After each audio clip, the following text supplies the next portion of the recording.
नहमदुहु व नुसल्ली अला रसूलिहिल करीम अम्मा बाद फ़ौज़ बिल्लाहि मिनश शैतानिर रजीम बिस्मिल्लाहिर रहमानिर रहीम। अस्सलाम वालेकुम। आज हम सूरतुल गाशिया के मानी और मफ़हूम को समझने की कोशिश करेंगे। बिस्मिल्लाहिर रहमानिर रहीम। शुरू अल्लाह के नाम से जो बड़ा मेहरबान निहायत रहम वाला है। हल अता का हदीसुल गाशिया, क्या पहुंच चुकी है आप सल्लल्लाहु अलैहि वसल्लम के पास इस ढांप लेने वाले की खबर, यानी कयामत की खबर जो पूरी कायनात को अपनी लपेट में ले लेगी। वुजूहुन यौमाइज़िन हाशिया, बहुत से चेहरे उस दिन जलील होंगे। ये मज़मून इससे पहले सूरत क़यामा और सूरह अबस में भी आ चुका है। सूरतुल क़यामा में सूरत हाल का नक्शा यूँ दिखाया है, कुछ चेहरे उस दिन तरोताज़ा होंगे, अपने रब की तरफ देखते होंगे, और कुछ चेहरे उस दिन अफसरदा होंगे, ख्याल कर रहे होंगे कि उनके साथ कमर तोड़ सलूक होने वाला है। जबकि सूरह अबस में भी यही कैफियत बयान की गई है। उस दिन कुछ चेहरे रोशन होंगे मुस्कुराते हुए खुशखरम, और कुछ उस दिन गुबार आलूद होंगे, उन पर स्याही छाई होगी। अल्लाह पाक हमें रोशन चेहरों वालों में से बना दे, आमीन। आयत नंबर 3, आमिलतुन नासिबा, मुशक्कत ज़दा थके मांदे, तस्ला नारन हामिया, वो दहल होंगे दहकती हुई आग में, तुस्का मिन ऐनिन आनिया, इन्हें पिलाया जाएगा पानी एक खोलते हुए चश्मे से। लैसा लहुम तआमुन इल्ला मिन ज़री, नहीं होगा उनके लिए खाने को कुछ भी सिवाय हारदार झाड़ियों के। ला युस्मिनु वला युगनी मिन जूई, जो ना तो मोटा करेगा और ना ही भूख मिटाए, यानी उसे खाने से ना तो कोई तकवीयत मिलेगी और ना ही भूख का एहसास खत्म होगा। किसी भी ग़िज़ा के यही दो फ़ायदे होते हैं, लेकिन अहले जहन्नुम को इस खाने से इनमें से कोई फ़ायदा भी हासिल नहीं होगा। अल्लाहुम्मा इन्ना औज़ु बिका मिन अज़ाबि जहन्नुम, आमीन। आयत नंबर 8, वजूहुन यौमाइज़िन नाइमा, बहुत से चेहरे उस रोज़ तरोताज़ा होंगे, यानी उनके चेहरे नाजो नेमत में पले बड़े लोगों की चेहरों की तरह रोशन और बारौनक होंगे। लिसाइहा राजिया, वो अपनी कोशिश पर राजी होंगे, यानी वो लोग अपनी दुनियावी जिंदगियों में आखिरत को दुनिया पर तरजीह देते रहे थे और आखिरत की कामयाबी के लिए मुसलसल कोशां भी थे। चुनांचे क़यामत के दिन अल्लाह पाक ऐसे लोगों की कोशिशों को कबूल फरमाएगा, जैसे कि बनी इसराइल में भी अल्लाह पाक फरमाता है, और जो कोई आखिरत का तलबगार हो उसके लिए उसके शयान शान कोशिश करे, और वो मोमिन भी तो यही लोग होंगे जिनकी कोशिश की कदर अफजाई की जाएगी। फी जन्नातिन आलिया, आला मकाम जन्नत में, ला तस्माउ फीहा लागिया, वो इसमें कोई लघु बात नहीं सुनेंगे, यानी वहाँ इन्हें कोई ऐसी फजूल या गलत बात सुनाई नहीं देगी जिससे उन्हें कोई कोफ्त हो। फीहा ऐनुन जारिया, उसमें एक चश्मा है बहता हुआ। फीहा सुरुरुम मरफूआ, उसमें ऊंचे ऊंचे तख्त हैं। व अकवाबुम मौजूआ, और जाम करीने से रखे हुए। व नमारिकु मसफूफा, और कालीन बिछे हुए सफ दर सफ। व ज़राबिय्यु मबसूसा, और महमल के गलीचे जगह जगह फैले हुए।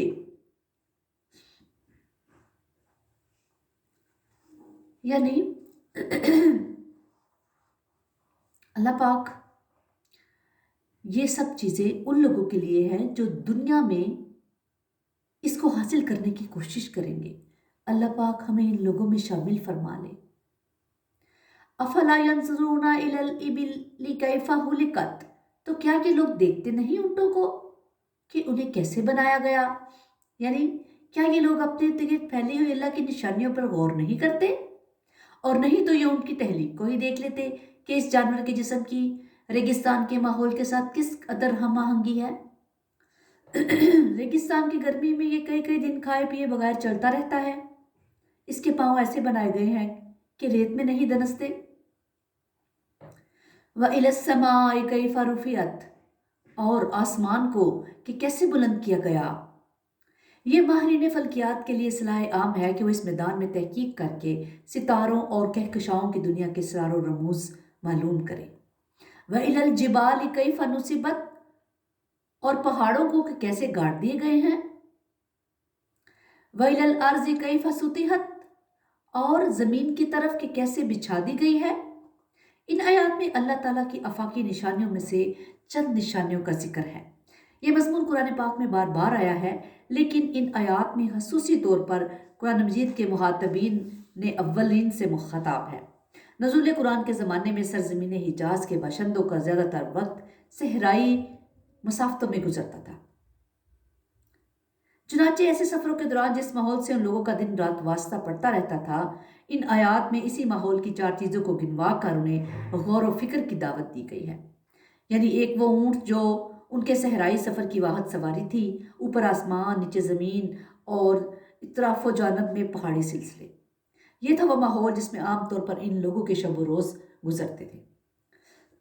بہرحال قرآن مجید کی ایسی تمام آیات صاحب عقل لوگوں کو دعوت فکر دیتی ہیں۔ تم لوگ ان مظاہر فطرت کو غور سے دیکھو، ان میں سے ایک ایک چیز اللہ تعالیٰ کی نشانی، اس کی صناعی اور خلاقی کا نمونہ ہے۔ اللہ پاک قرآن پاک میں فرماتا ہے، یقیناً آسمان اور زمین کی تخلیق میں اور رات اور دن کے الٹ پھیر میں اور ان کشتیوں میں جو سمندر میں لوگوں کے لیے نفع بخش سامان لے کر چلتی ہیں، اور اس پانی میں کہ جو اللہ نے آسمان سے اتارا ہے، پھر اس سے زندگی بخشی زمین کو اس کے مردہ ہو جانے کے بعد، اور ہر قسم کے حیوانات اس کے اندر پھیلا دیے، اور ہواؤں کی گردش میں اور ان بادلوں میں جو معلق کر دیے گئے آسمان اور زمین کے درمیان، یقیناً نشانیاں ہیں ان لوگوں کے لیے جو عقل سے کام لیں۔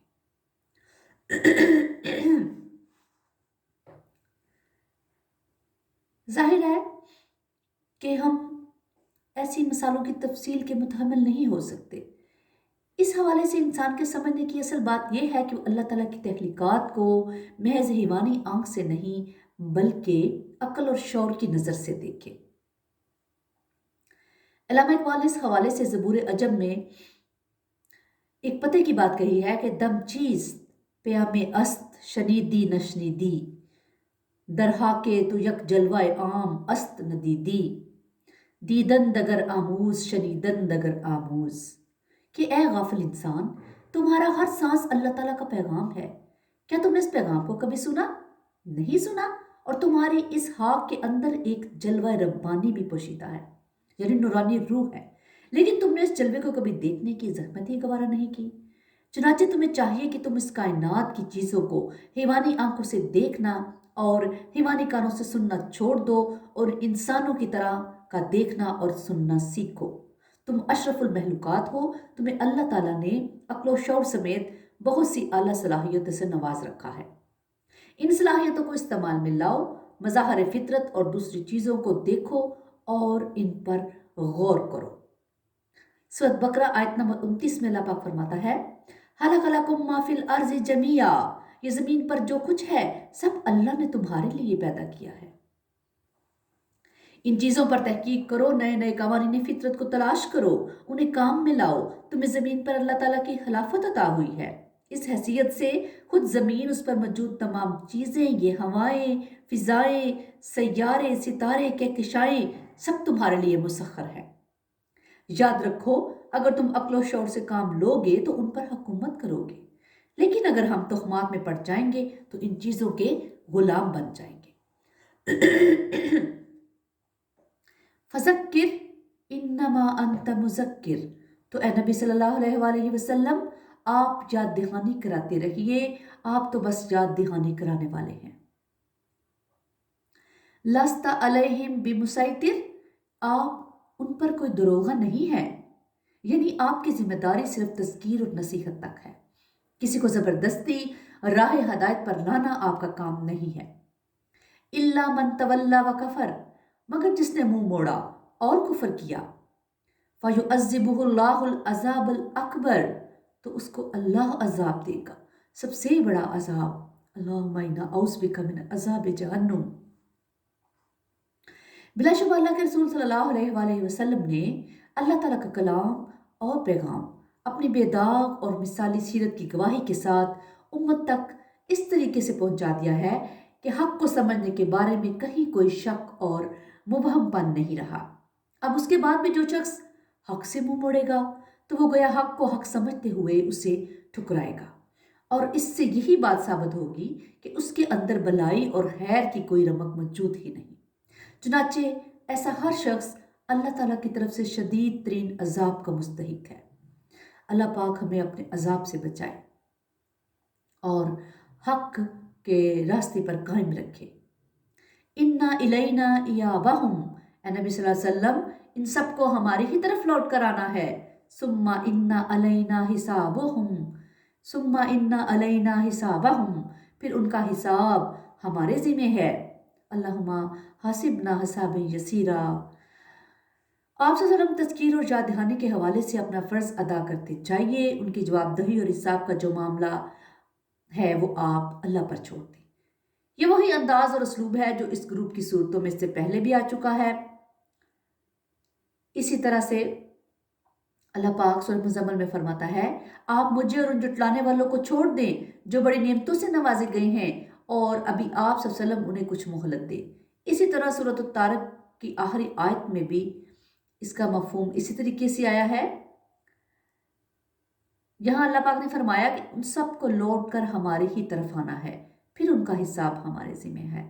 अल्लाहुम्मा हसिबना हिसाबन यसीरा, रब्बना तकब्बल मिन्ना इन्नका अंतस समीउल अलीम व तुब अलैना इन्नका अंतत तव्वाबुर रहीम।